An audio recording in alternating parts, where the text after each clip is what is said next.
সবাইকে নতুন একটা সকালে শুভেচ্ছা জানাই। আজ কিন্তু সকাল সকাল রান্না বসিয়ে দিয়েছি, তার কারণ হচ্ছে আজ একটা বিশেষ দিন। আজ হচ্ছে আমাদের কচি মানে হচ্ছে অভিদীপের জন্মদিন। আচ্ছা, সম্পর্কে অভিদীপ হচ্ছে আমার দেওরের ছেলে, আমার ভাইপো হচ্ছে। আজ যে সমস্ত রান্নাগুলো করব বলে ঠিক করেছি সবই কিন্তু আমাদের কচির খুবই পছন্দের। ফ্রাইড রাইস হচ্ছে তার মধ্যে অন্যতম, তার সাথে হচ্ছে খাসির মাংস আলু দিয়ে। ফ্রাইড রাইসকে ও আবার ঘি ভাত বলে। ঘি ভাতের সাথে খাসির মাংস খেতে খুব ভালোবাসে, আর তার সাথে হচ্ছে বাতাসা দিয়ে পায়েস। চিনি দিয়ে পায়েসটা খুব একটা বেশি খেতে চায় না, তার জন্য বাতাসা দিয়ে তৈরি করে দিই। বাতাসা দিয়ে পায়েসটা বেশ ভালোই খায়।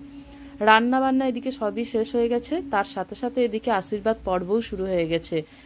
এখন কচিকে আশীর্বাদ করছে কচির ঠাম্মা। প্রথমে আশীর্বাদ করে তারপরে হচ্ছে মিষ্টি পায়েস সব খাইয়ে দিচ্ছে। আর এদিকে কচিও দেখুন ঠাম্মাকে প্রণাম করছে। আর ইনি হচ্ছেন কচির দাদু। কচির দাদুও আশীর্বাদ করে ওকে মিষ্টি খাইয়ে দিচ্ছে। মিষ্টি খুব একটা আবার বেশি খেতে চায় না, বেশি খাইয়ে দিলেই কিন্তু আবার বিরক্ত হয়। তারপরে দুপুরের খাবার দাবার নিয়ে বসে গেছে। ঘি ভাত, খাসির মাংস, মিষ্টি, পায়েস, চাটনি, এই সমস্ত কিছুই। খুব একটা বেশি রান্না বান্না করিনি। সন্ধ্যাবেলার দিকে কেক কাটা হয়েছিল, অভিদীপের পছন্দের কেক, পেস্তা কেক। ওটা ও খেতে খুব ভালোবাসে। আর এদিকে সুজয়ও এসেছিল। সুজয় আবার সম্পর্কে হচ্ছে অভিদীপের দাদু।